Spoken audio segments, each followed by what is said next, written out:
നമസ്കാരം. ശ്രേഷ്ഠ ഭാരതം പൈതൃക ഭാരതത്തിലേക്ക് എല്ലാ പ്രിയപ്പെട്ട പ്രേക്ഷകർക്കും സ്വാഗതം. ഒപ്പം ആചാര്യസഭയ്ക്കും സ്വാഗതം. ശ്രേഷ്ഠ ഭാരതം പൈതൃക ഭാരതത്തിന്റെ 4ാം ഘട്ട മത്സരങ്ങളാണ് ഇന്ന് ഈ വേദിയിൽ ആരംഭിക്കാൻ പോകുന്നത്. 50 സ്കൂളുകളിൽ നിന്നും തിരഞ്ഞെടുക്കപ്പെട്ട 32 സ്കൂളുകളുമായാണ് ശ്രേഷ്ഠ ഭാരതം പൈതൃക ഭാരതത്തിന്റെ ജൈത്രയാത്ര ആരംഭിച്ചത്. വിവിധ റൗണ്ടുകളും മത്സരങ്ങളുമെല്ലാം കഴിഞ്ഞതിന് ശേഷം 13 സ്കൂളുകളാണ് ഈ ഒരു വേദിയിൽ 4ാം ഘട്ടത്തിൽ മത്സരിക്കാൻ എത്തുന്നത്. ആ സ്കൂളുകൾ ഏതൊക്കെയാണെന്ന് നമുക്ക് നോക്കാം.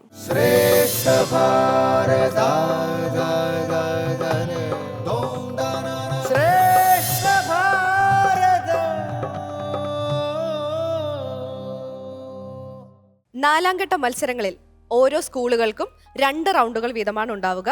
ആദ്യത്തേത് സംവാദം, രണ്ടാമത്തേത് കഥാപാത്ര ഭാവ അവതരണം. സംവാദത്തിൽ 2 സ്കൂളുകളാണ് മത്സരിക്കുന്നത്. ഓരോ ടീമിൽ നിന്നും 2 കുട്ടികൾക്ക് വീതം മത്സരിക്കാൻ സാധിക്കും. തന്നിരിക്കുന്ന വിഷയത്തെ അനുകൂലിച്ചും പ്രതികൂലിച്ചുമാണ് ഈ ഒരു റൗണ്ടിൽ മത്സരിക്കേണ്ടത്. അടുത്തത് കഥാപാത്ര ഭാവ അവതരണം. ഒരു ഇതിഹാസ കഥാപാത്രത്തിന്റെ ജീവിതത്തിലെ വ്യത്യസ്തമായ 3 ഭാവങ്ങളെയാണ് ഒരു സ്കൂളിലെ 3 പേർ ചേർന്ന് അവതരിപ്പിക്കേണ്ടത്. ശ്രേഷ്ഠ ഭാരതം പൈതൃക ഭാരതത്തിന്റെ 4ാം ഘട്ട മത്സരങ്ങളിൽ നമുക്ക് ആദ്യമായിട്ടുള്ളത് വജ്രവ്യൂഹമാണ്. അപ്പൊ നമുക്ക് ആരംഭിക്കാം. വജ്രവ്യൂഹം.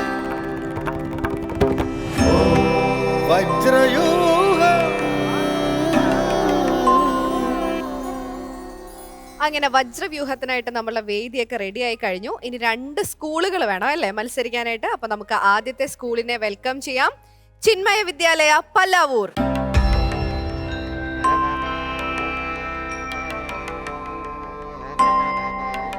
അങ്ങനെ നമ്മുടെ ആദ്യത്തെ സ്കൂളിലെ 2 പേര് ഇവിടെ റെഡി ആയിട്ട് നിൽപ്പുണ്ട്. ഇനി നമുക്ക് അടുത്ത സ്കൂളിനെ വെൽക്കം ചെയ്യാം. നമുക്ക് സ്വാഗതം ചെയ്യാം HSS പെരിങ്ങോട്.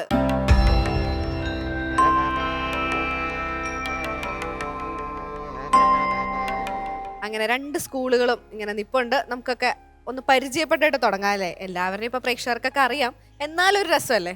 ഇവിടെ നിന്ന് തുടങ്ങാം. പേര് അക്ഷയ, 7th പഠിക്കുന്നു. 7th കണ്ടോ. ഇനി ഫോർമാറ്റിന്റെ ഒന്നും ആവശ്യമൊന്നുമില്ല, പേര് ക്ലാസ് എല്ലാം ഓക്കെ. അടുത്ത ആള് ശ്രദ്ധ, 8th പഠിക്കുന്നു. ഓക്കെ. ഇനി ഇപ്പുറത്തെ സൈഡില് അഹല്യ, 9th പഠിക്കുന്നു. രുദ്ര, 9th തന്നെ. ഓക്കെ. 2 കൂട്ടരും നന്നായിട്ട് പഠിച്ച് പ്രിപ്പയർഡ് ആയിട്ടാണ് വന്നിരിക്കുന്നത് വിഷയത്തിനെ കുറിച്ചൊക്കെ അല്ലേ. നമുക്ക് 2 ടീമിനും കൂടെ ഈ ഒരു ഡിബേറ്റിന് കിട്ടുന്ന ടോട്ടൽ ടൈം എന്ന് പറയുന്നത് 7 മിനിറ്റ് ആണ്. അപ്പോൾ ഇത് സമയം കഴിയാറായി എന്നുള്ളത് നിങ്ങൾ അറിയിക്കാൻ വേണ്ടി ഒരു 5 മിനിറ്റ് കഴിയുമ്പോൾ ഞാൻ ഇങ്ങനെ ഒന്ന് മണിയടിക്കും. അതിൻ്റെ അർത്ഥം ഇനി 2 മിനിറ്റും കൂടെ ഉള്ളതെന്നാണ്. പിന്നീട് ഒരു 2 മിനിറ്റും കൂടെ നിങ്ങൾക്ക് മാക്സിമം, അപ്പം കഴിവതും നിങ്ങളുടെ കയ്യിലുള്ള പോയിന്റ്സ് ഒക്കെ പെട്ടെന്ന് പറയാൻ വേണ്ടിയിട്ടാണ്. അങ്ങനെ ഒരു റിമൈൻഡർ കോൾ പോലെയാണ് നമുക്ക് ആ ഒരു ബെല്ലടി വരുന്നത്. പിന്നെ 2 കൂട്ടരിൽ ആരാണ് അനുകൂലിച്ച് പറയേണ്ടത്, ആരാണ് പ്രതികൂലിച്ച് പറയേണ്ടതെന്ന് തീരുമാനിക്കുന്നത് ഞാനോ നിങ്ങളോ ഒന്നുമല്ല. സ്വാമിജി അവിടെ ഇരിക്കുന്ന ആ ഒരു ബൗളിൽ നിന്നും ഒരു ലോട്ട് തിരഞ്ഞെടുത്തിട്ടാണ് തീരുമാനിക്കുക. ആ തിരഞ്ഞെടുക്കുന്ന ആ ചിറ്റിൽ ആരുടെ ഏത് സ്കൂളിൻ്റെ പേരാണോ അവരനുകൂലിച്ചും മറ്റേ ആൾക്കാർ പ്രതികൂലിച്ചുമാണ് സംസാരിക്കേണ്ടത്. ഇനിയിപ്പം ഏത് വിഷയത്തെക്കുറിച്ചാണ് നിങ്ങൾ സംവദിക്കേണ്ടത് ചോദിക്കാം അല്ലേ. ലക്ഷ്മി ടീച്ചർ. നമസ്കാരം. നമ്മുടെ ഇന്നത്തെ ടോപ്പിക്ക് സ്ത്രീവധത്തിലെ ധർമ്മശങ്കകൾ. വിശ്വാമിത്രനോടൊപ്പമുള്ള രാമന്റെ യാഗരക്ഷാ യാത്രയിലെ താടകാവധം അത് യുക്തമാണോ? ഇതാണ് നമ്മളിന്ന് ചർച്ച ചെയ്യുന്ന വിഷയം.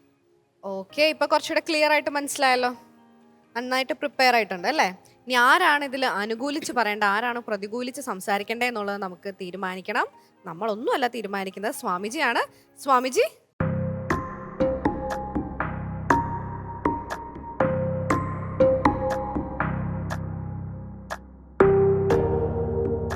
HSS പെരിങ്ങോട്, പാലക്കാട്.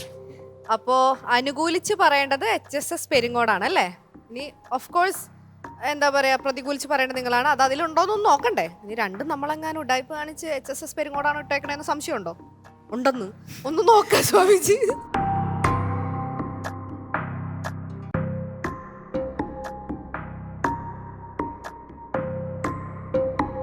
ചിന്മയ വിദ്യാലയം, പല്ലാവൂർ, പാലക്കാട്. ആ, നിങ്ങൾ പ്രതികൂലിച്ച് പറയണം. സംശയം മാറിയില്ലേ? എന്നാലും ഞാൻ ചോദിച്ച വഴിക്ക് സംശയം ഉണ്ടാവില്ല. ആ സംശയം ഉണ്ട്, നോക്കണം എന്നൊക്കെ. കൊള്ളാം, എനിക്ക് ഇഷ്ടപ്പെട്ടു. അങ്ങനെ വേണം. എന്താ പറയാ, ഒരു സ്പോർട്സ്മാൻ സ്പിരിറ്റ് വേണം അല്ലേ എല്ലാ കാര്യത്തിലും. ഇനി നിങ്ങളുടെ ഒരു ഡിബേറ്റിനെ ഹാൻഡിൽ ചെയ്ത് പോകാനായിട്ടൊരു മോഡറേറ്റർ വേണ്ടേ. എനിക്ക് പൊതുവെ പിള്ളേർ തമ്മിൽ തല്ലുകൂടുന്നതിൽ ഇടപെടാൻ ഒട്ടും താല്പര്യമില്ല. പിന്നെ ഞാൻ ഇതിൻ്റെ കയറി നിങ്ങളെ പിടിച്ചു മാറ്റി അതൊക്കെ ഭയങ്കര സീനാവും. അതുകൊണ്ട് ഞാൻ ഇതിൽ ഇടപെടുന്നില്ല. അതിന് വേണ്ടിയിട്ട് നമ്മളൊരു മോഡറേറ്ററെ വളരെ നല്ല രീതിയിൽ സംസാരിച്ച് കുട്ടികളൊക്കെ ഹാൻഡിൽ ചെയ്യാൻ നല്ല കഴിവുള്ള ഒരാൾ ഇവിടെ ഉണ്ട്. അവരെ തന്നെ വിളിച്ചാലോ? വിളിക്കാം. ലക്ഷ്മി ടീച്ചർ.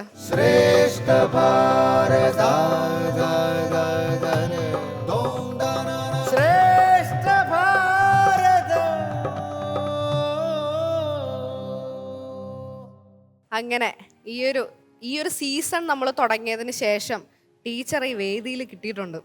സാധാരണ വളരെ മനോഹരമായിട്ടിരുന്ന് സംസാരിക്കുക, അതായത് ലക്ഷ്മി ടീച്ചർ സംസാരിക്കുന്ന കേൾക്കാൻ തന്നെ ഒരു പ്രത്യേക ഭംഗിയാണ്.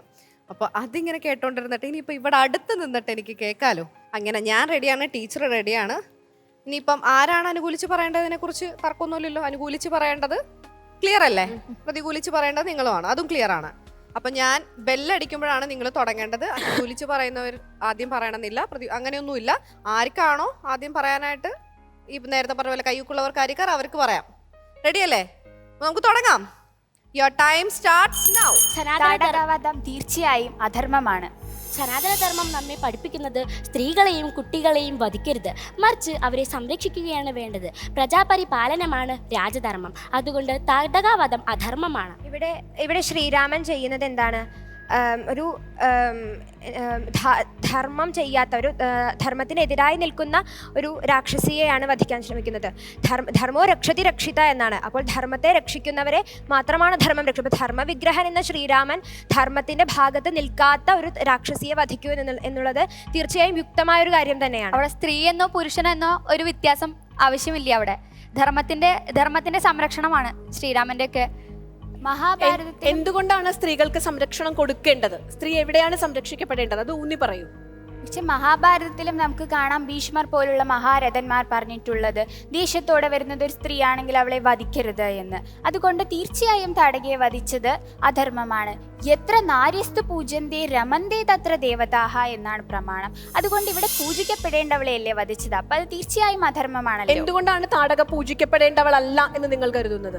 ഇവിടെ അഗസ്ത്യനോടുള്ള ദേഷ്യം കൊണ്ട് ആ ജനപദങ്ങളെ മൊത്തം ഉപദ്രവിക്കുക മാത്രമാണ് താടക ചെയ്തിരുന്നത്. അതുപോലെ രാജർഷിയായിട്ടുള്ള വിശ്വാമിത്രന്റെ യാഗം മുടക്കാനാണ് താടക ശ്രമിക്കുന്നത്. അപ്പോൾ ഇവിടെ സ്ത്രീയെന്നോ പുരുഷനെന്നോ ഭേദമില്ലാതെ നമുക്ക് ധർമ്മത്തിനെതിരായി നിൽക്കുന്നവരെ ശിക്ഷിക്കുക തന്നെയാണ് നമ്മൾ വേണ്ടത്.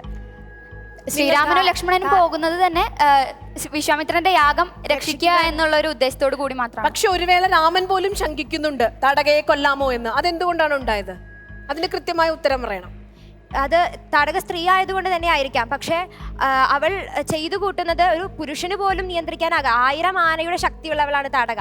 അപ്പോൾ ഇത് പുരുഷന് പോലും നിയന്ത്രിക്കാൻ സാധിക്കാത്ത അതിനേക്കാൾ അധികം ശക്തിയിൽ അവൾ വളർന്നു വന്നതുകൊണ്ട് വഴിയിലൂടെ പോകുന്ന എല്ലാവർക്കും അവളൊരു ബുദ്ധിമുട്ടായി മാറുകയാണ്. ചിത്രവധം പോലെയുള്ള കാര്യങ്ങളാണ് താടകയുടെ നേരെ ചെയ്യുന്നത്. എന്നാലും താടക വീണ്ടും കൽമഴ പൊഴിക്കുകയാണ് ഇവരുടെ നേരെ.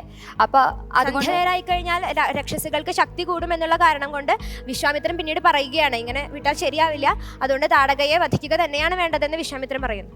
താടക ഒരേ ആളെ മാത്രമായിരുന്നില്ല, ഒരു ജനപദം മുഴുവൻ താടകയെ ഭയപ്പെടുകയായിരുന്നു. അങ്ങനെ ഭയപ്പെട്ട ഒരു സ്ത്രീ വധിക്കപ്പെടേണ്ടവളല്ലേ? കാര്യകാരണങ്ങൾ അറിയാതെ ഒരാളെയും വധിക്കരുത്. നമ്മുടെ നീതിന്യായ വ്യവസ്ഥയിലും പറഞ്ഞിട്ടുണ്ട് 100 കുറ്റവാളികൾ രക്ഷപ്പെട്ടാലും ഒരു നിരപരാധി പോലും ശിക്ഷിക്കപ്പെടരുത്. താടക എവിടെയാണ് താടക എന്തുകൊണ്ട് ഇങ്ങനെയായി എന്ന് അന്വേഷിക്കാതെയും അവൾക്ക് തന്റെ തെറ്റ് മനസ്സിലാക്കി തിരുത്താൻ അവസരം നൽകാതെയാണ് രാമൻ താടകയെ വധിച്ചത്. അതുകൊണ്ട് താടകാവധം തീർച്ചയായും അധർമ്മമാണ്. അങ്ങനെ ഒരു അവസരം രാമൻ കൊടുത്തില്ല. അതിനോട് എന്ത് പറയുന്നു? കൗടില്യന്റെ അർത്ഥശാസ്ത്രത്തിൽ പറയുന്നുണ്ട് ഒരു തെറ്റ് ഒരാൾ ചെയ്തു കഴിഞ്ഞാൽ അത് ചിത്രവധം പോലെയുള്ള രീതികളിലൂടെ നാം മനസ്സിലാക്കാൻ ശ്രമിക്കണം. പക്ഷെ അതേ തെറ്റ് തന്നെ 4 തവണയിൽ കൂടുതൽ ആവർത്തിച്ചു കഴിഞ്ഞാൽ പിന്നെ നമുക്ക് വധശിക്ഷയല്ലാതെ മറ്റൊന്നും നൽകാനില്ല. ഇവിടെ താടകം 1-2 തവണയല്ല, കാണുന്നവരെ എല്ലാം ഉപദ്രവിക്കുക, ഏറ്റവും ശ്രേഷ്ഠമായ കാര്യങ്ങളെ പോലും നശിപ്പിക്കാൻ ശ്രമിക്കുകയാണ് താടക ചെയ്യുന്നത്. അപ്പോൾ നമ്മളിവിടെ താടകയ്ക്ക് വധശിക്ഷയല്ലാതെ എന്താണ് നൽകുക? ഇവർ പറഞ്ഞൊരു നല്ല ആശയമുണ്ട്. എന്തുകൊണ്ട് താടക അങ്ങനെ ആയിത്തീർന്നു? അതിനെക്കുറിച്ച് രാമൻ അന്വേഷിച്ചോ? അതിന് കൃത്യമായ ഉത്തരം ചർച്ചയിൽ പങ്കെടുക്കുന്നവർ നൽകേണ്ടതാണ്. ശ്രീരാമൻ ഇവിടെ ധർമ്മത്തിനെതിരായി താടക നിൽക്കുമ്പോൾ എങ്ങനെയാണ്, എന്തുകൊണ്ടാണ് താടക ധർമ്മത്തിനെതിരായി എന്ന് നിങ്ങളുടെ പക്ഷത്തിൽ നിങ്ങൾ സ്ഥാപിക്കാൻ കാരണം? സുന്ദൻ കൊല്ലപ്പെട്ടു, അഗസ്ത്യൻ. അപ്പൊ അഗസ്ത്യനോടുള്ള ദേഷ്യം കൊണ്ടാണ് താടകയ്ക്ക് ഇത്രയും. ശ്രീരാമന് താടകയെ തിരുത്താൻ ഒരു അവസരം ഉണ്ടായിരുന്നില്ലേ? അതെന്തുകൊണ്ട് ശ്രീരാമൻ വിനിയോഗിച്ചില്ല? അതിനുവേണ്ടിയാണ് ചിത്രവധം പോലെയുള്ള രീതികൾ ശ്രമിച്ചു നോക്കിയത്. പക്ഷെ എന്നിട്ടും അവൾ കൽമഴ പൊഴിച്ച് ഇവരെ തന്നെ ശ്രീരാമനെ ഉപദ്രവിക്കാൻ ശ്രമിക്കുകയാണ്. അപ്പോൾ പിന്നെ ശ്രീരാമനെ തന്നെ ഉപദ്രവിക്കുന്നുവെങ്കിൽ പിന്നെ ആരെ വേണമെങ്കിലും താടക ഉപദ്രവിക്കാമല്ലോ. അപ്പോൾ വേറെ വിശ്വാമിത്രൻ തന്നെയാണ് വേറെ പറയുന്നത്. എന്തെങ്കിലും പോയിന്റ്സ് ഉണ്ടോ ഇനി? നിങ്ങൾക്ക് വേറെ വേറെ പോയിന്റ്സ്? അന്ധമായി പിന്തുടരേണ്ടതല്ലല്ലോ ധർമ്മവ്യവസ്ഥകൾ. സ്ത്രീ അബലയാണ്. അപ്പൊ അവളോട് യുദ്ധം ചെയ്യുന്നത് വീരന്മാർക്ക് ചേർന്ന പ്രവൃത്തിയല്ല. മനുസ്മൃതിയിലും പറയുന്നത് സ്ത്രീവധം മഹാപാതകമാണ്, ഏറ്റവും ഹീനകർമ്മമാണ് എന്ന്. അബലയായ സ്ത്രീയാണോ ഇത്രയും ഒരു ഗ്രാമം മുഴുവൻ ഭയപ്പെടുന്ന രീതിയിൽ ഗ്രാമത്തെ വിറപ്പിച്ചുകൊണ്ട് നിലനിന്നിരുന്നത്? അതിനെന്തുത്തരം പറയാനുണ്ട്? പക്ഷെ വിശ്വാമിത്ര മഹർഷി പറയുന്നത് എന്തുമനുസരിക്കാനാണ് പിതാവ് തന്നെ കാട്ടിലേക്ക് അയച്ചിരിക്കുന്നത് എന്ന രാമന്റെ ന്യായം ഏതൊരു മുൻപിൻ വിചാരമില്ലാതെ ആജ്ഞ അനുസരിക്കുന്ന വ്യക്തിയുടെയും ന്യായമല്ലേ? അപ്പോൾ ഈ സമൂഹത്തിന്റെ പൂർവ്വ മാതൃകയായ രാമായണം പോലുള്ള ഗ്രന്ഥങ്ങൾ ഇത്തരം വിവേകശൂന്യമായ പ്രവർത്തികൾ സമൂഹത്തിൽ വളരാൻ അനുവദിക്കുന്നത് മാതൃകയല്ലല്ലോ. രാമന്റെ വധങ്ങളിൽ ഒന്നാമത്തെ വധമായിരുന്നു താടകയുടേത്. ആദ്യമായി ചെയ്തത് ഒരു സ്ത്രീയെയാണ്. നാം മാതൃത്വത്തെ ബഹുമാനിക്കുന്ന ഒരു സംസ്കാരമാണുള്ളത്. എന്തുകൊണ്ട്? താടക ഒരിക്കലും അബലയായിരുന്നില്ല. താടകയ്ക്ക് 1000 ആനയുടെ ശക്തിയാണ് അത് ഉണ്ടായിരുന്നത്. മാത്രമല്ല, നാം പുരാണത്തെ മാറ്റി ചിന്തിച്ച് ഇന്നത്തെ കാര്യം നോക്കിക്കഴിഞ്ഞാൽ ഭരണഘടനയിൽ തന്നെ പറയുന്നുണ്ട്, അനുച്ഛേദം 14 everyone is equal before law എന്ന് പറയുന്നുണ്ട്. അപ്പോൾ സ്ത്രീയും പുരുഷനും ഒരേ തുല്യ അവകാശം അർഹിക്കുന്നില്ലേ? അപ്പോൾ പുരുഷനെ നാം എങ്ങനെയാണോ വധശിക്ഷയ്ക്ക് അർഹരാക്കുന്നത്, അതുപോലെ തന്നെ സ്ത്രീകൾക്കും വധശിക്ഷയ്ക്ക് അർഹതയില്ലേ? അവർ ചെയ്യുന്ന തെറ്റ് അത്രമാത്രം. ഇപ്പോൾ 2008 നടന്ന ഷബ്നം അലിയുടെ ഒരു വധക്കേസ്, അമ്രോഹ മർഡർ കേസ് എന്നാണ് അത് അറിയപ്പെടുന്നത്. അതിൽ തന്റെ വീട്ടിലെ 7 പേരെ, അത് 10 മാസം കുഞ്ഞു പോലും അടങ്ങുന്ന ഒരു കുടുംബത്തെ മുഴുവൻ തന്റെ കാമുകന് വേണ്ടി വധിക്കുകയാണ്. ഇന്ത്യയിലെ, ഭാരതത്തിലെ രേഖപ്പെടുത്തിയ ആദ്യത്തെ വധശിക്ഷ, സ്ത്രീയുടെ വധശിക്ഷയാണ് ശബരിമലയുടെ വധശിക്ഷ. നിങ്ങൾക്ക് ശക്തമായ ഒരു പോയിന്റ് ആണ്. സ്ത്രീയും പുരുഷനും തുല്യമായ തെറ്റ് ചെയ്യുന്നു. സ്ത്രീകൾക്ക് വധശിക്ഷ വിധിക്കാതിരിക്കുന്നുണ്ടോ ഇന്നത്തെ സമൂഹത്തിൽ പോലും? അപ്പൊ നിങ്ങളുടെ പോയിന്റ് എങ്ങനെ ശക്തമാകും? നിങ്ങൾ ആശയങ്ങൾ കൊണ്ട് അതിനെ സാധൂകരിക്കും. സ്ത്രീയെ വധിക്കുന്നതിലൂടെ ഒരു ഭൂമിയിലേക്ക് വരുന്ന വേറൊരു ജന്മത്തെയും കൂടിയാണ് നമ്മൾ അവിടെ നശിപ്പിച്ചു കളയുന്നത്. പുതിയ പോയിന്റ്സ് ഉണ്ടോ ഇതല്ലാതെ വേറെ എന്തെങ്കിലും? മാതൃത്വമാണ് സ്ത്രീയുടെ ശക്തി. ഒരു ജന്മത്തിന് കാരണമാകുന്ന സ്ത്രീയെ വധിക്കുന്നതിലൂടെ പുതിയൊരു ജീവിതത്തിനുള്ള തുടക്കം പോലും ഇല്ലാതാക്കുകയാണ്. ഇവരുടെ ആശയം അതാണ്. ഇവിടെ ഇപ്പോൾ ഷബ്നം അലിയുടെ കാര്യം പറഞ്ഞല്ലോ. ഈ ഷബ്നം അലി തൂക്കിലേറ്റപ്പെടുന്ന സമയത്ത് ഗർഭിണിയായിരുന്നു. ആ ഒരൊറ്റ കാരണം കൊണ്ടാണ് അവളുടെ വധശിക്ഷ നീട്ടിവെച്ചത്. അവളത് കുഞ്ഞിന് ജന്മം നൽകിയതിനു ശേഷം ആ കുഞ്ഞിനൊരു അച്ഛനെയും ഫോസ്റ്റർ പാരന്റ്സിന് നൽകിയതിനു ശേഷമാണ് ഷബ്നം അലിയെ വധിക്കുന്നത്. അതുവരെ കാത്തു നിൽക്കുന്നുണ്ട്. അടുത്ത പോയിന്റ്സ് ഉണ്ടോ? പെട്ടെന്ന് പറയാം. ഒരു സ്ത്രീ സമൂഹത്തെ തന്നെയാണ് താടകാവധത്തിലൂടെ ശ്രീരാമൻ അപമാനിച്ചിരിക്കുന്നത്. ശ്രീരാമൻ ഒരു വീരനായ പുരുഷനല്ലേ? അപ്പൊ ഈ താടകയെ വധിച്ചത് ഒരു അധർമ്മമായ കാര്യം തന്നെയല്ലേ ശ്രീരാമൻ ചെയ്തിരിക്കുന്നത്? നിങ്ങൾക്ക് എന്തെങ്കിലും വേറെ? അത് തന്നെയാണ് പറഞ്ഞത്. സ്ത്രീകളുടെ വധമല്ലാണ്ട് ധർമ്മത്തിലൂടെ നടക്കുന്ന സ്ത്രീകൾക്ക് നമ്മുടെ പകുതി നൽകി ബഹുമാനിച്ചൊരു സംസ്കാരം നമുക്കുണ്ട്. നീചപ്രവൃത്തികളിൽ ഒരു സ്ത്രീയിൽ നിന്നും ഒരു പുത്രൻ ഉണ്ടായാൽ തീർച്ചയായിട്ടും അതിലേക്കാണ് ആ പുത്രനെ കൂടി നയിക്കുന്നത്. അത് നിങ്ങൾക്ക് എന്തുകൊണ്ട് സൂചിപ്പിച്ചുകൂടാ? പക്ഷെ വളരുന്ന സാഹചര്യം അതല്ല എങ്കിൽ നമുക്ക് ആ കുഞ്ഞിനെ നല്ല രീതിയിൽ വളർത്തിക്കൊണ്ടുവരാനും സാധിക്കും. ഒരു സംശയം, ഇപ്പം അർദ്ധനാരീശ്വരന്റെ കഥയാണ് പറഞ്ഞു വന്നത്. അർദ്ധനാരീശ്വരൻ സ്വന്തം ശരീരത്തിന്റെ പാതി. Time up. അത്യാവശ്യം നല്ല രീതിയിൽ പോയിന്റ്സ് ഒക്കെ പറഞ്ഞു കഴിഞ്ഞു അല്ലേ? നിങ്ങൾക്ക് പറയാനുള്ളത് മുഴുവൻ പറയാൻ സാധിച്ചോ? നിങ്ങൾക്ക് പറയാൻ സാധിച്ചോ? ഇനി പോയിന്റ്സ് ഉണ്ടായിരുന്നോ? വാൽമീകി പറയുന്ന വളരെ വ്യക്തമായ ഒരു ആശയമുണ്ട്. അത് നിങ്ങൾക്ക് വളരെ ശക്തമായി സൂചിപ്പിക്കാമായിരുന്നു. എന്തിന് താടക വധിക്കപ്പെടണം? വാൽമീകി പറയുന്നത് ഗോക്കളുടെയും സത്പ്രവർത്തികൾ ചെയ്യുന്നവരുടെയും രക്ഷണത്തിന് വേണ്ടിയിട്ട്. അതായത് ഒരു സ്ത്രീ സമൂഹത്തിൽ എല്ലാവർക്കും എതിരായി പ്രവർത്തിച്ചാൽ, അത് സ്ത്രീയോ പുരുഷനോ, ഗോക്കളെയും സജ്ജനങ്ങളെയും സംരക്ഷിക്കുക, പശുപക്ഷികളെ, മൃഗങ്ങളെ, പ്രകൃതിയെ, ഇതിനൊക്കെ എതിരായിരുന്നു താടക. സ്ത്രീ പ്രകൃതിയാണ്. പ്രകൃതിക്കെതിരായി നിലനിൽക്കുന്ന ഒരു സ്ത്രീ തീർച്ചയായും വധിക്കപ്പെടേണ്ടതാണ് എന്ന ആശയത്തെ മുൻനിർത്തി പറയാം. ഇതൊരു വലിയ ശക്തമായ പോയിന്റ് ആയിരുന്നു. അപ്പോൾ നമ്മുടെ സംവാദം തീർന്ന സ്ഥിതിക്ക് ടീച്ചർക്ക് ഇനി ആചാര്യസഭയിലേക്ക് തിരിച്ചു പോവാം. Thank you so much teacher. അങ്ങനെ 2 ടീമുകളും നന്നായി തന്നെ മത്സരിച്ചു. കയ്യിലുള്ള പോയിന്റ്സ് ഒക്കെ ഒരുവിധം നന്നായി പറയാൻ പറ്റിയെന്നാണ് പറയുന്നത്. അപ്പൊ നമുക്ക് കമന്റ്സ് അറിയാം. സ്വാമിജി, 2 ഗ്രൂപ്പുകളും നിരത്താവുന്ന വാദഗതികളെല്ലാം വളരെ സമർത്ഥമായിട്ട് നിരത്തിയെന്നാണ് എനിക്ക് തോന്നുന്നത്. അതിന് 2 പേർക്കും എൻ്റെ അഭിനന്ദനങ്ങൾ. നമ്മൾ അഭിനന്ദിച്ചത് ഇരുകൂട്ടരുടെയും വാദഗതികളാണ്. പക്ഷേ രാമായണത്തിന് ഇതിഹാസകാരന് ഒരു പക്ഷമുണ്ട്. ആ പക്ഷം നമുക്കെല്ലാവർക്കും അറിയാം, ധർമ്മത്തിൻ്റെ പക്ഷമാണ്. ശ്രീരാമചന്ദ്രൻ ആണ് നിഗ്രഹിച്ചത്. നിഗ്രഹിക്കാൻ അദ്ദേഹത്തിന് വൈമുഖ്യം, വൈമനസ്യം ആദ്യം ഉണ്ടായിരുന്നുവെങ്കിൽ കൂടി പിന്നീട് അദ്ദേഹത്തിൻ്റെ സംശയങ്ങളെല്ലാം ഇല്ലാതാക്കി തൻ്റെ ഗുരുവായ വിശ്വാമിത്ര മഹർഷി. അദ്ദേഹത്തിൻ്റെ നിർദ്ദേശപ്രകാരം ആണിത് ചെയ്തത്. മാത്രമല്ല ശ്രീരാമനും ബോധ്യപ്പെട്ടു താടക എങ്ങനെയുള്ളൊരു സ്ത്രീയാണ്, തുല്യത അവിടെ ഇല്ലാതാവുന്നില്ല. കാരണം അവൾ ചെയ്തിരുന്നത് അത്രമാത്രം ക്രൂരവും നിഷ്ഠുരവുമായിട്ടുള്ള കാര്യങ്ങളാണ്. അതുകൊണ്ട് ഇതിഹാസകാരന് ധർമ്മ സംസ്ഥാപനം എന്ന ഒരു ലക്ഷ്യമുണ്ട്. ആ ലക്ഷ്യത്തിൻ്റെ സാധൂകരണം കൂടെയാണ് ഇവിടെ നിർവഹിക്കപ്പെട്ടത്. അതുകൊണ്ട് പക്ഷേ വാദഗതി നോക്കുമ്പോൾ ശക്തമായിട്ട് ഇരു കൂട്ടരും ബാധിച്ചു. അവിടെ ആണ് അഭിനന്ദനം ഒരിക്കൽ കൂടി അറിയിക്കുന്നു. രണ്ടു കൂട്ടർക്കും നന്ദി. നന്ദി സ്വാമിജി. സർ, രണ്ട് വിഭാഗത്തിലെയും കുട്ടികളെ നന്നായി അനുമോദിക്കാൻ കാരണം അനുകൂലമായി പറഞ്ഞ കുട്ടികൾ യഥാർത്ഥത്തിൽ രാജധർമ്മത്തിൻ്റെ ഭാഗമാണ്. ഒരു രാജാവിനെ സംബന്ധിച്ച് ഇന്നാരെ ശിക്ഷിക്കരുതെന്ന് ശിക്ഷിക്കണം എന്നൊന്നും മനുസ്മൃതിയിൽ വ്യവസ്ഥയില്ലാന്ന് മനുസ്മൃതി കോട്ട് ചെയ്തുകൊണ്ട് തന്നെ അവർ പറഞ്ഞു. അപ്പോൾ നന്നായിട്ട് പഠിച്ച് അതിൻ്റെ ഒരു യോഗ്യമായ അംശം എടുത്ത് നന്നായിട്ട് അവതരിപ്പിച്ചു എന്നുള്ളതിന് ആ രണ്ട് കുട്ടികളും വളരെയധികം അനുമോദനം അർഹിക്കുന്നവരാണ്.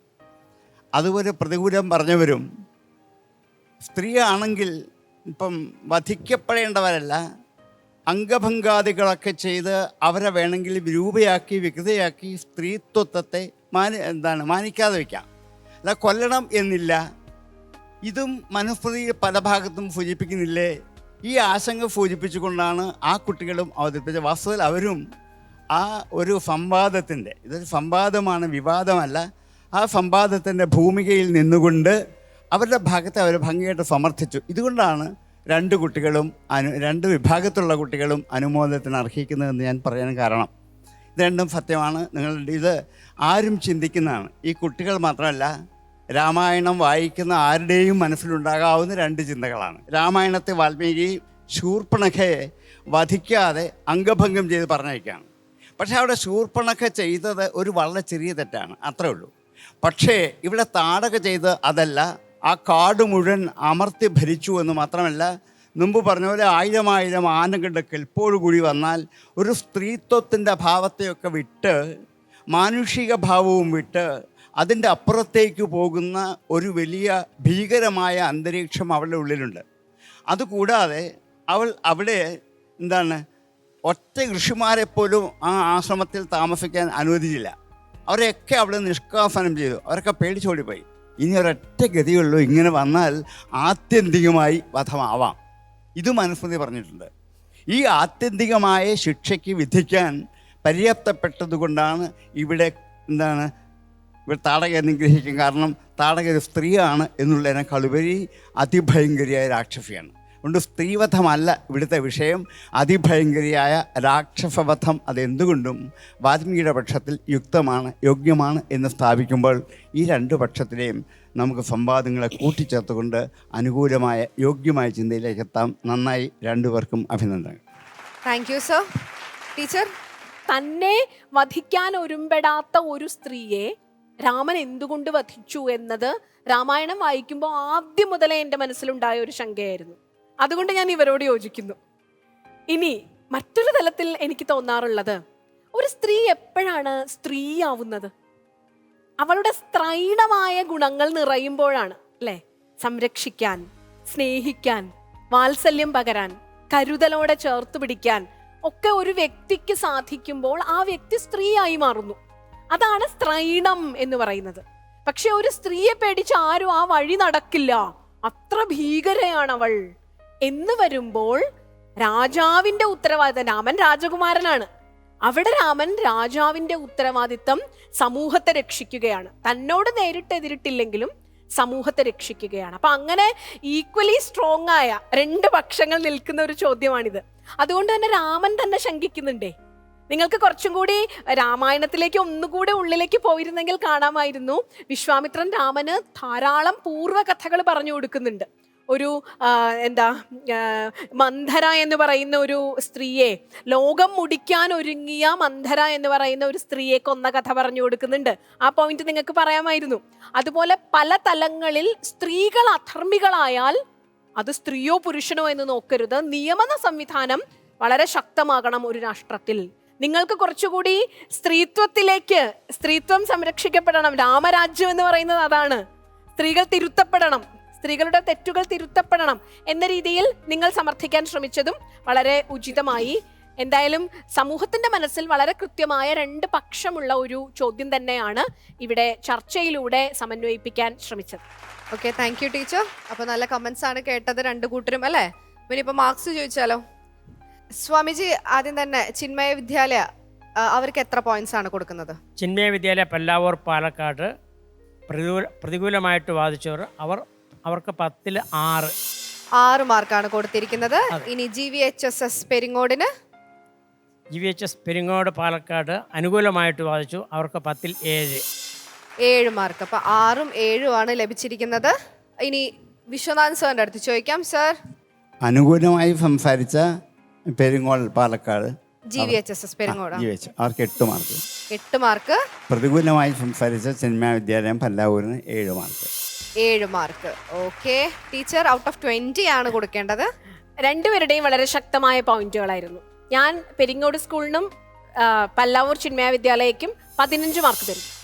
ഓക്കെ, രണ്ട് ടീമിനും ഒരേ മാർക്സ് ആണ് കൊടുത്തിരിക്കുന്നത്. ഇനിയിപ്പോൾ നമുക്ക് ടോട്ടൽ മാർക്ക് അറിയാം. ചിന്മയ വിദ്യാലയക്ക് ടോട്ടൽ കിട്ടിയിരിക്കുന്നത് 28 മാർക്കാണ് 40-ൽ. ആൻഡ് HSS പെരിങ്ങോടിന് 30 മാർക്ക് അല്ലേ?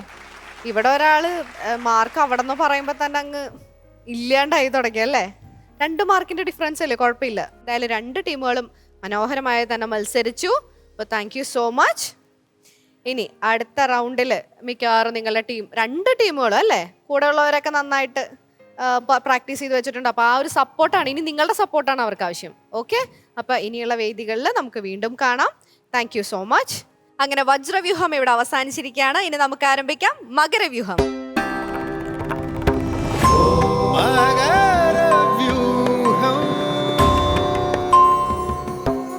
മകരവ്യൂഹം അഭിനയ പ്രാധാന്യമുള്ളൊരു റൗണ്ട് ആയതുകൊണ്ട് തന്നെ ആചാര്യസഭയിൽ നമ്മുടെ നാടകത്തിലായാലും അഭിനയത്തിലായാലും തൻ്റെതായ വ്യക്തിമുദ്ര പതിപ്പിച്ച നമ്മുടെ മുരളി മേനോൻ ചേട്ടൻ ജോയിൻ ചെയ്തിട്ടുണ്ട്. സ്വാഗതം മുരളി ചേട്ടാ. നമസ്കാരം. സത്യം പറയാലോ, ആദ്യത്തെ റൗണ്ടിൽ കണ്ടതാ, പിന്നെ ഇപ്പോഴാണ് കാണുന്നത്. ഞാൻ പേഴ്സണലി ഭയങ്കരമായിട്ട് മിസ് ചെയ്തിരുന്ന ഒരാളാണ് മുരളി ചേട്ടൻ കേട്ടോ. ഓരോ റൗണ്ട് കഴിഞ്ഞിട്ട് കുട്ടികൾക്ക് ഓരോന്ന് പറഞ്ഞു കൊടുക്കുമ്പോൾ സത്യം പറഞ്ഞാൽ ഞാനിവിടെ നിന്നിട്ട് കോപ്പി അടിക്കണ പോലെ ഇരുന്ന് ശ്രദ്ധിക്കും ഓരോ കാര്യങ്ങൾ. ഒരുപാട് ഹെൽപ്പ് ചെയ്തിട്ടുണ്ട് മുരളി ചേട്ടൻ. അപ്പൊ മിസ് ചെയ്തത് നിങ്ങളെയാണ്. എന്തായാലും ഒരുപാട് സന്തോഷം തിരിച്ചു വന്നതിൽ. അപ്പോ നമ്മുടെ മുരളി ചേട്ടൻ ജോയിൻ ചെയ്തിട്ടുണ്ട്. ഇനി നമുക്ക് എന്താ, ഇന്നാരാണ് ഈ വേദിയിൽ പെർഫോം ചെയ്യാൻ വരുന്നത് നോക്കണം. അതിനായിട്ട് നമുക്ക് സ്വാഗതം ചെയ്യാം ശ്രീ മഹർഷി വിദ്യാലയം പട്ടാമ്പി.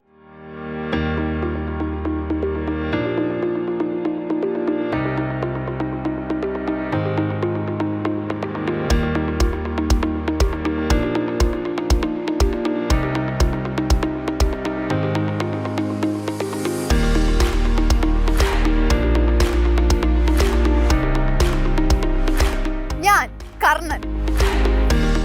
ഞാനും കർണൻ. മഹാഭാരതത്തിലെ കർണൻ എന്ന കഥാപാത്രത്തിന്റെ 3 വ്യത്യസ്ത ഭാവങ്ങളാണ് ഞങ്ങൾ ഇവിടെ അവതരിപ്പിക്കുന്നത്. വീരം, കരുണം, സഖ്യം.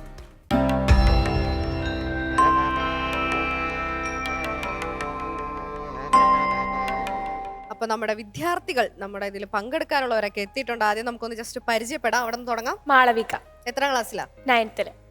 സാധിക 9th. മാളവിക ബിനീഷ് 9th. അപ്പൊ മാളവിക സ്ക്വയറും വേറൊരാളും കൂടെയാണ് വന്നിരിക്കുന്നത്. പക്ഷെ ഒന്നും പറയാതിരിക്കാൻ പറ്റില്ല കേട്ടോ. നിങ്ങൾ ആരെയെന്ന് അവതരിപ്പിക്കാൻ പോകുന്നത്? കർണൻ എന്നൊന്നും ഭക്ഷണം കഴിക്കാണ്ട് ഇറങ്ങിയേക്കാണോ? 3 കർണന്മാരും കൂടിയിട്ട്. ഞാൻ എത്ര ശ്രമിച്ചിട്ട് എനിക്ക് തോന്നണം ഈ എന്താ പറയാ ഹെവി ഓർണമെന്റ്സിന്റെ ഒക്കെ കാരണം എടുത്തിട്ട് പൊന്തണില്ല അല്ലേ? വല്ല രൗദ്രങ്ങാനും കിട്ടണം, എന്ത് ചെയ്യുന്നാണ് ഇനി അറിയണ്ടേ. ഓക്കെ, ഇനി ഓരോരുത്തരും ഓരോ ഏതൊക്കെ ഭാവങ്ങളാണ്? സഖ്യം, വീരം, കരുണം. ഓക്കെ, ഇനിയിപ്പോ ഞാൻ കൂടുതലൊന്നും പറയുന്നില്ല, ഞാൻ റൂൾസ് പറയാം ആദ്യം. വളരെ സിമ്പിൾ ആയിട്ടുള്ള റൂൾസ് ആണ്. അപ്പൊ നിങ്ങൾക്ക് അറിയുന്ന പോലെ ഇതിഹാസത്തിൽ നിന്നൊരു കഥാപാത്രത്തിന്റെ 3 ഭാവങ്ങൾ 3 ആൾക്കാരായിട്ട് ചെയ്യാണ്. അപ്പോൾ റൂൾസ് ഇത്രയേ ഉള്ളൂ. 7 മിനിറ്റ് ആണ് നിങ്ങൾക്ക് കിട്ടുന്ന സമയം ടോട്ടൽ പെർഫോമൻസിനായിട്ട്. പിന്നെ നിങ്ങൾക്ക് 3 പേർക്കും വേണമെങ്കിൽ ഒറ്റയ്ക്ക് ഈ വേദിയിൽ വരാം, അല്ലെങ്കിൽ 3 പേർക്ക് ഒരുമിച്ച് വരണമെങ്കിൽ ഒരുമിച്ച് വരാം. ഇത്രയേ ഉള്ളൂ. സിമ്പിൾ അല്ലേ? വളരെ സിമ്പിളാണ്. ഈ കാര്യങ്ങളൊക്കെ നിങ്ങളുടെ കയ്യിലാണ്. അപ്പൊ തകർക്കുമല്ലേ? റെഡി? അപ്പോൾ all the very best. Thank you. നമസ്കാരം. മഹാഭാരതത്തിലെ ഏറ്റവും ധീരന്മാർ എന്ന് വിശേഷിപ്പിക്കപ്പെടുന്ന കഥാപാത്രങ്ങളിൽ ഒരാളായ കർണൻ നിർഭാഗ്യം എന്നൊരു ഘടകം വേട്ടയാടിക്കൊണ്ടായിരുന്നു അദ്ദേഹത്തിന്റെ ജീവിതം ഉടനീളം പോയിക്കൊണ്ടിരുന്നത്. സൂര്യപുത്രനായി പിറന്നിട്ടും സൂതപുത്രൻ എന്ന മുദ്ര ചെയ്യപ്പെട്ട ആ കർണൻ എന്ന കഥാപാത്രത്തിന്റെ 3 ഭാവങ്ങളാണ് ഞങ്ങൾ ഇവിടെ അവതരിപ്പിക്കുന്നത്. തനിക്ക് തന്റെ ജീവിതത്തിൽ മാതൃത്വം നിഷേധിക്കപ്പെട്ട, അല്ലെങ്കിൽ ആരാലാണോ നിഷേധിക്കപ്പെട്ടത് അതിനു കാരണക്കാരിയായ കുന്തി ദേവിയോട് അങ്ങേയറ്റം വരുന്ന ഭാവത്തിൽ കർണൻ വരുന്നു. അതുപോലെ തന്നെ തന്റെ അല്ലെങ്കിൽ താൻ സ്വയം ആർജിച്ചെടുത്ത ആത്മവിശ്വാസത്തെ നോക്കിക്കാണുന്ന വീരനായകനായ കർണൻ ജീവിതത്തിൽ തനിക്ക് ഏറ്റവും വലിയ സമ്പാദ്യമായി താൻ കാണുന്നത് സൗഹൃദമാണ്.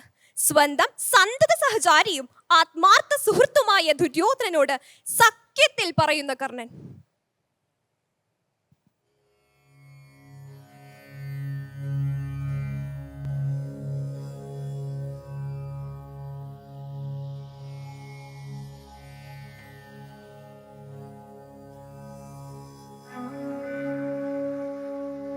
അജ്ഞാതരായ ആരാലോ വലിച്ചെറിയപ്പെട്ട ജന്മം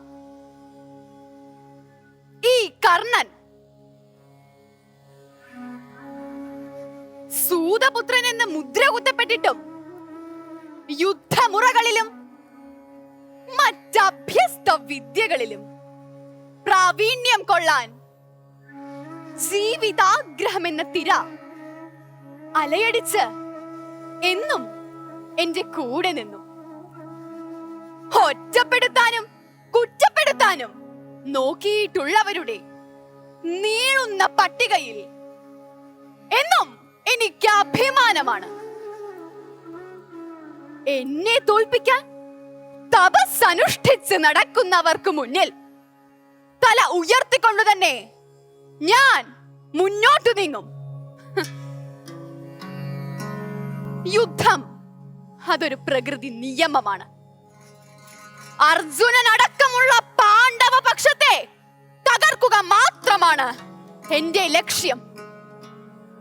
എനിക്ക് പകയുണ്ട്, വിദ്വേഷമുണ്ട്, വാശിയുണ്ട്.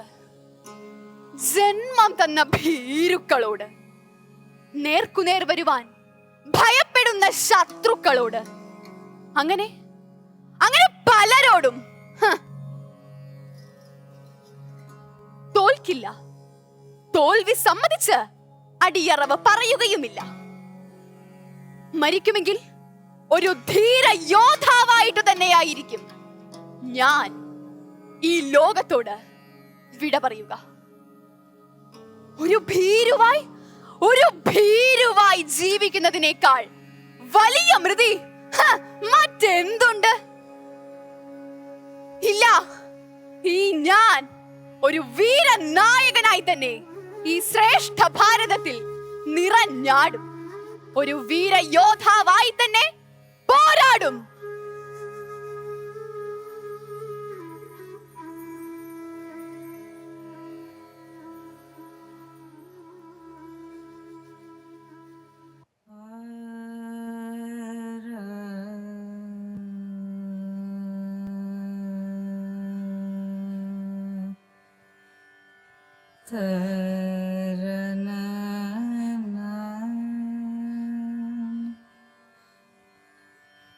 കഷ്ടം,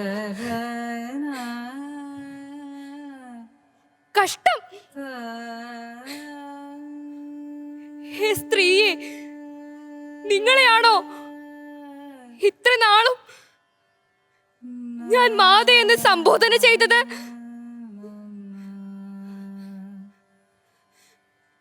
തനിക്ക് തോന്നിയ ഒരു മോഹത്തിന് പുറത്ത് സാക്ഷാൽ ആദിത്യദേവന് പിറന്ന ആ പിഞ്ചു കുഞ്ഞിനെ എന്തേ കൊല്ലാതിരുന്നത്? എന്തേ പുഴയിൽ ഒഴുക്കി വിട്ടത്?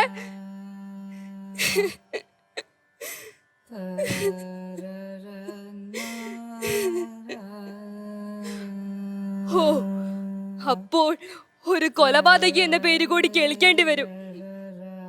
അതായിരുന്നില്ലേ നിങ്ങളുടെ ഭയം? അതായിരുന്നില്ലേ നിങ്ങളുടെ ഭയം? അതായിരുന്നില്ലേ നിങ്ങളുടെ ഭയം?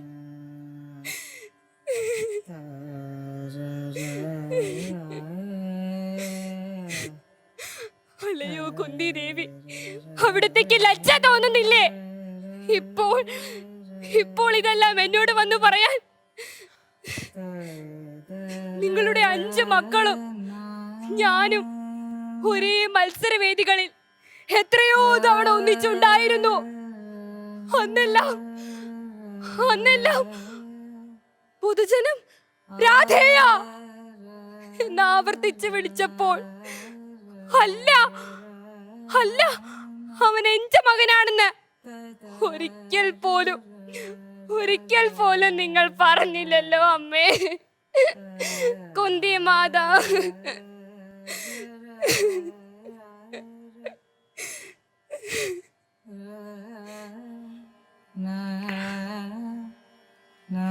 അല്ലയോ കുന്തി ദേവി, നിങ്ങൾക്കിതാ ഞാൻ വാക്കു തരുന്നു. നിങ്ങളുടെ മക്കളിൽ അർജുനനെ ഒഴികെ മറ്റാരെയും ഞാൻ വധിക്കുകയില്ല. ഇത് കർണശപഥം.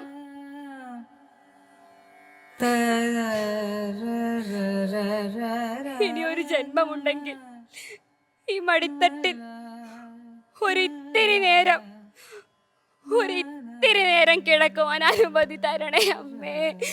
മാപ്പമ്മേ, മാപ്പ്.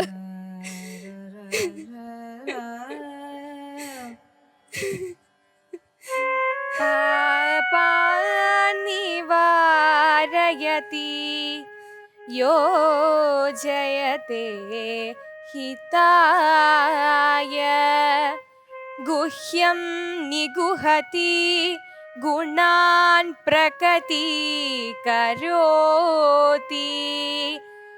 ആപദ്ഗതം ന ജഹാതി ദദാതി സമിത്രലക്ഷണമിദം പ്രവദന്തി സന്തഃ.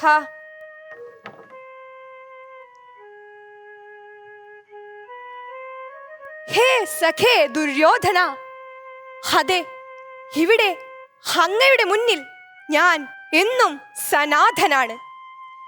ജന്മം തരുന്നവരെക്കാളേറെ ജീവന് തുല്യം സ്നേഹിക്കുന്ന ഒരുവനെ ലഭിക്കുമ്പോഴാണ് ഒരു വ്യക്തി സനാഥനാകുന്നത്.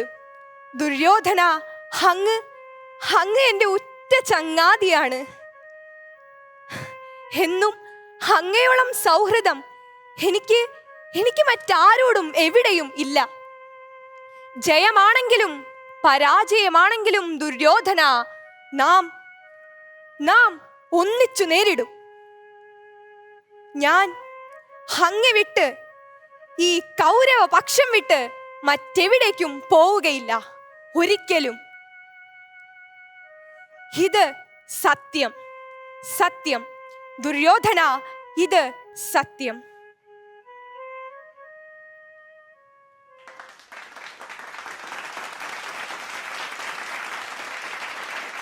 അങ്ങനെ പെർഫോമൻസ് ഒക്കെ കഴിഞ്ഞു അല്ലേ? എങ്ങനെ ഉണ്ടായിരുന്നു? ഹാപ്പി? ഞാൻ സത്യത്തിൽ ഇങ്ങനെ ഒരു പെർഫോമൻസ് ആദ്യമായിട്ടാണ് കാണുന്നത്. അപ്പം അതിന്റെ നല്ലത് ചീത്തതൊന്നും പറയാൻ എനിക്കറിയില്ല. പക്ഷെ കണ്ടിരിക്കാനൊരു വെറൈറ്റി ആയിട്ടുള്ളൊരു സംഭവമായിരുന്നു. എന്തായാലും നമുക്ക് ആചാര്യസഭയുടെ അടുത്ത് കൂടുതൽ കമന്റ്സും കാര്യങ്ങളൊക്കെ ചോദിക്കാം. സ്വാമിജി, അതാത് രസങ്ങൾ അവതരിപ്പിക്കുമ്പോൾ തന്മയത്വം അതിൻ്റെ മികവിലും തികവിലും ഉണ്ടായിരുന്നെന്ന് പറയേണ്ടിയിരിക്കുന്നു.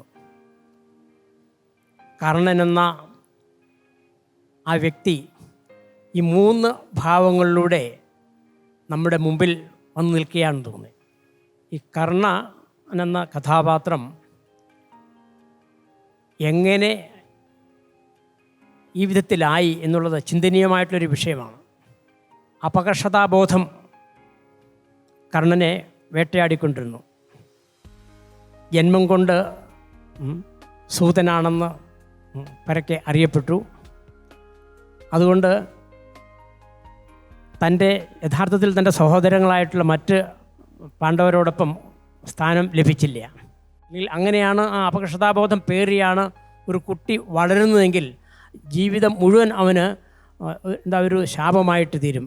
വാസ്തവത്തിൽ കർണൻ ആ വിധത്തിലുള്ളൊരു കഥാപാത്രമാണോ? ആജീവനാന്തം ഒരു ശാപം. തൻ്റെ വ്യക്തിത്വം, തൻ്റെ മഹത്വം എന്താണെന്ന് അറിയാമായിരുന്നിട്ടും പക്ഷെ അദ്ദേഹത്തിൽ പല സ്വഭാവ വൈരുദ്ധ്യങ്ങൾ നിറഞ്ഞു നിന്നു. ഒരിടത്ത് വലിയ കരുണ, മറ്റൊരിടത്ത് പക, വിദ്വേഷം. അപ്പം പരസ്പര വിരുദ്ധങ്ങളായിട്ടുള്ള, ഘടകവിരുദ്ധങ്ങളായിട്ടുള്ള സ്വഭാവങ്ങൾ നമ്മൾ കർണനിൽ കാണുന്നുണ്ട്. അപ്പം വളരെ ഭംഗിയായിട്ട് ഉചിതമായിട്ടുള്ള സന്ദർഭങ്ങൾ ഉപയോഗിച്ചുകൊണ്ട് അവർ ഇവിടെ ആവിഷ്കരിച്ചു. അവർക്ക് എൻ്റെ എല്ലാ അഭിനന്ദനങ്ങളും. നന്ദി സ്വാമിജി.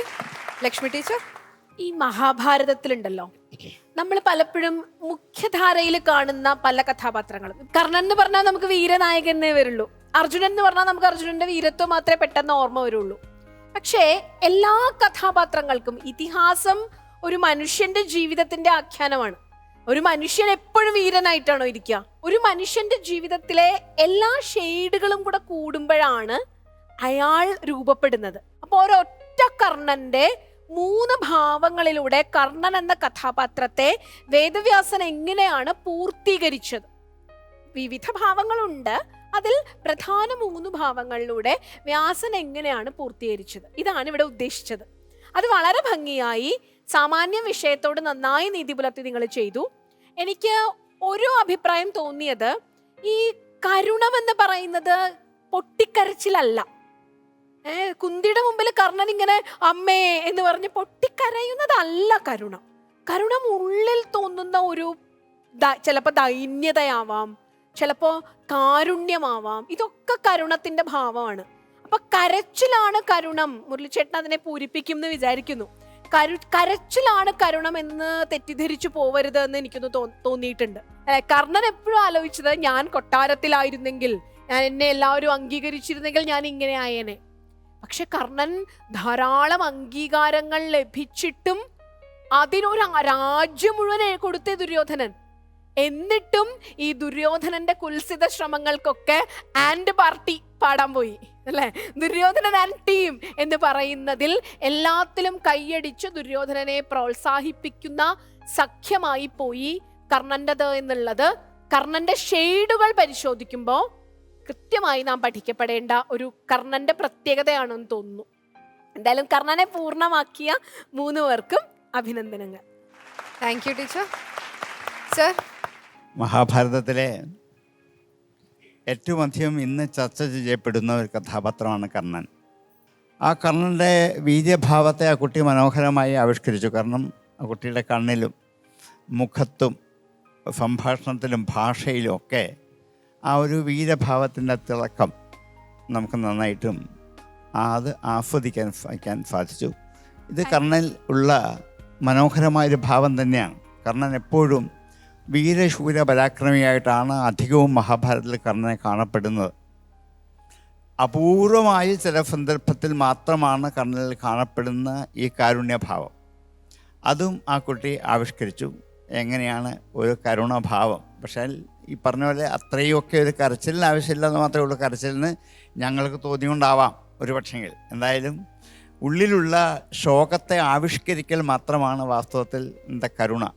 അവ തനിക്കുണ്ടായ ശോകഭാവത്തെ മുഖത്തെ ഭാവം കൊണ്ട് അല്ലെങ്കിൽ ഭാഷ കൊണ്ട് ഒക്കെ ആവിഷ്കരിക്കുമ്പോൾ അത് ധാരാളമാകും. എങ്കിലും ആ കുട്ടി തൻ്റെ കഴിവനുസരിച്ച് മനോഹരമായി ആവിഷ്കരിച്ചു. സഖ്യത എന്നുള്ളത് വാസ്തവത്തിൽ ചെറിയ ഭാവം മാത്രമാണ്.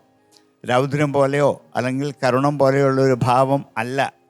ഇപ്പം നവരസങ്ങളിലോ 9 ഭാവങ്ങളിലോ വരുന്ന ഒന്നല്ല സഖ്യത. എങ്കിൽ പോലും സഖ്യത എന്നൊരു ഭാവം ഇതിൽ എന്തൊക്കെ അവിടെ കർണനിലുണ്ട്. ആ ആശയത്തെ ആ കുട്ടി ചുരുങ്ങിയ സമയം കൊണ്ട് എങ്ങനെയാണ് ഒരു സഖ്യത ഉണ്ടാക്കിയെടുക്കേണ്ടത് എന്നും കൂടി കാണിച്ച് 3 കുട്ടികളും കൂടി കൂടിച്ചേർന്ന് കർണൻ്റെ ഒരു സമഗ്രമായ രൂപത്തെ രംഗത്ത് ആവിഷ്കരിച്ചു. 3 പേർക്കും വളരെയധികം അഭിനന്ദനങ്ങൾ. Thank you sir. മുരളിച്ചേട്ടാ, ഗംഭീരമായിരുന്നു കേട്ടോ, അസലായിരുന്നു. Very good, very good. ഞാനിതിലേക്ക് വരുന്നതിന് മുമ്പ് ഒരുപക്ഷെ മലയാളം ടെലിവിഷനിൽ ആദ്യമായിട്ടായിരിക്കും ഇത്തരമൊരു പരിപാടി എന്നാണ് എനിക്ക് തോന്നുന്നത്. കേരളത്തിൻ്റെ ടെലിവിഷൻ ചരിത്രം എടുത്തു നോക്കുകയാണെങ്കിൽ എനിക്ക് തോന്നുന്നു ഫസ്റ്റ് മ്യൂസിക്കൽ റിയാലിറ്റി ഷോ അമൃതയിലാണ് ഉണ്ടായത്. അതുപോലെ അമ്മമാർക്കുള്ള പരിപാടി വനിതാരത്നം ആദ്യമായിട്ടുണ്ടായത് അമൃതയിലാണ്. ശ്രേഷ്ഠഭാരതം പോലെയുള്ള പരിപാടികൾ ബാക്കിയുണ്ടാവുമായിരിക്കും.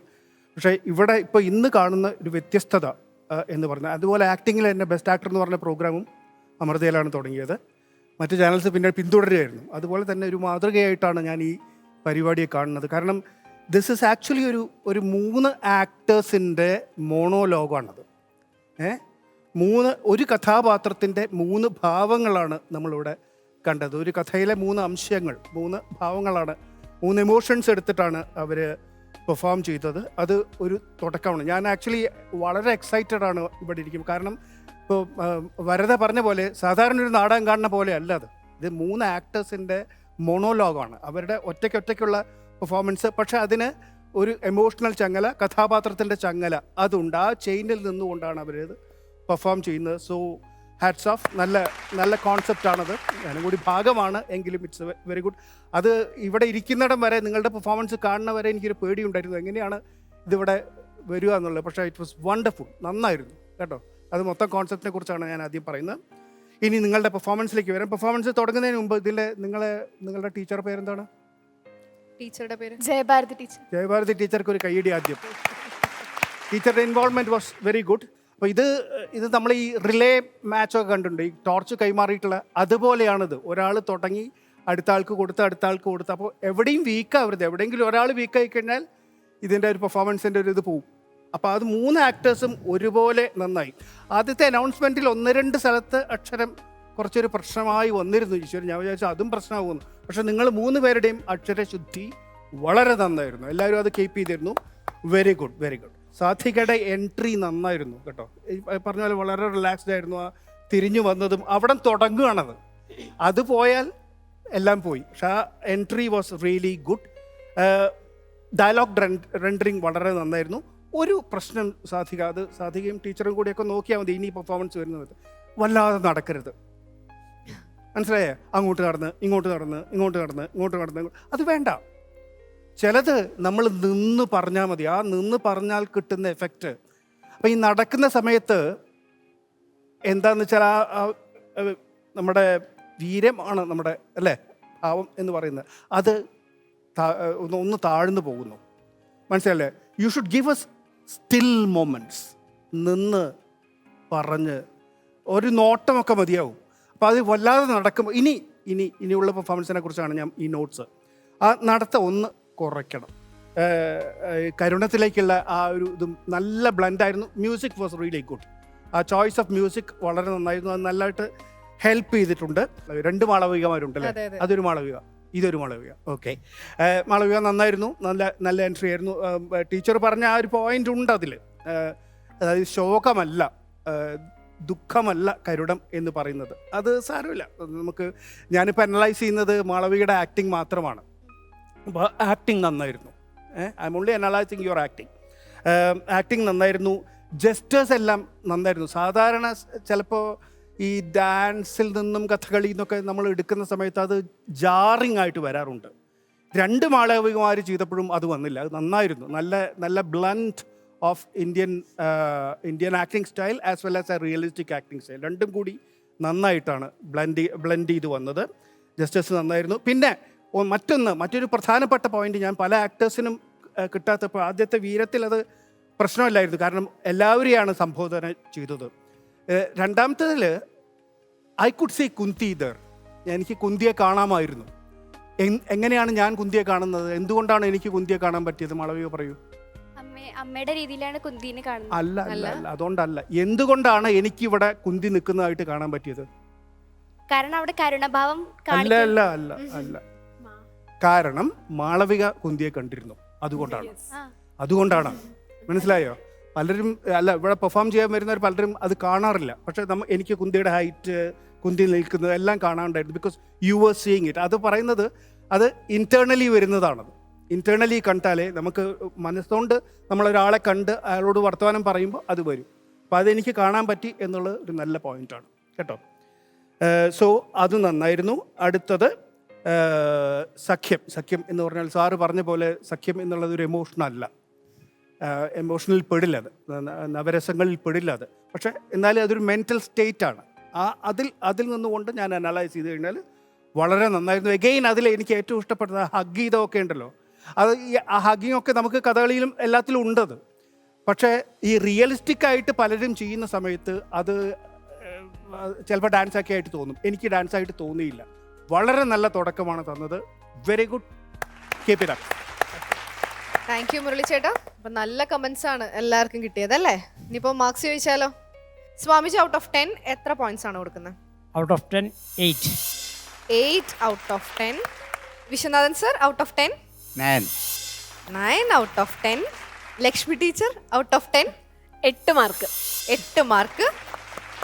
മുരളി ചേട്ടാ ഔട്ട് ഓഫ് 20? നിവൃത്തിയില്ല. ഇത് തുടക്കമായതുകൊണ്ടും പറഞ്ഞ പോലെ പൈനിയേഴ്സ് ആയതുകൊണ്ടും ഒരു മുൻകാല ധാരണയൊന്നും ഇല്ലാതെ അവർ ചെയ്തുകൊണ്ടും 20ൽ 18 മാർക്ക് ഞാൻ കൊടുത്തിരിക്കുകയാണ്. It's A record. ഈശ്വര, 18 മാർക്ക് നിങ്ങൾക്ക് ഭയങ്കര ഭാഗ്യമാണ് കേട്ടോ. നിങ്ങൾ എന്തായാലും കൊള്ളാം, നല്ല തുടക്കം. അപ്പൊ ടോട്ടൽ മാർക്ക് 50ൽ 43. നല്ല തുടക്കമാണ് ഈ ഒരു റൗണ്ടിൽ. അതും നമുക്കറിയാം പോകെ പോകെ മത്സരം ഇങ്ങനെ മുറുകിക്കൊണ്ടിരിക്കുകയാണ്. 4ാമത്തെ ഘട്ടമായി നമ്മളെല്ലാവരും പിശിക്ക് മാർക്ക് ഇടുന്ന സമയത്താണ് 43 ഇട്ടിരിക്കുന്നത്. ഹാപ്പി അല്ലേ? അങ്ങനെ നമ്മുടെ മകരവ്യൂഹം ഇവിടെ അവസാനിച്ചിരിക്കുകയാണ്. ഇനി നിങ്ങളെ മറ്റൊരു എപ്പിസോഡിൽ മറ്റൊരു പെർഫോമൻസിൽ വീണ്ടും കാണാം കേട്ടോ. Thank you so much.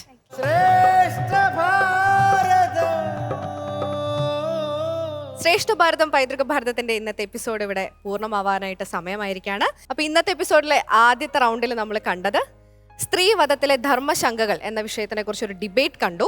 അതിനുശേഷം മകരവ്യൂഹത്തിലെ കർണന്റെ 3 ഭാവങ്ങൾ കണ്ടു. ശ്രേഷ്ഠ ഭാരതം പൈതൃക ഭാരതത്തിന്റെ ഇന്നത്തെ എപ്പിസോഡ് അവസാനിക്കുകയാണ്. ആചാര്യസഭയ്ക്ക് നന്ദി, പ്രേക്ഷകർക്ക് നന്ദി. ശുഭദിനം.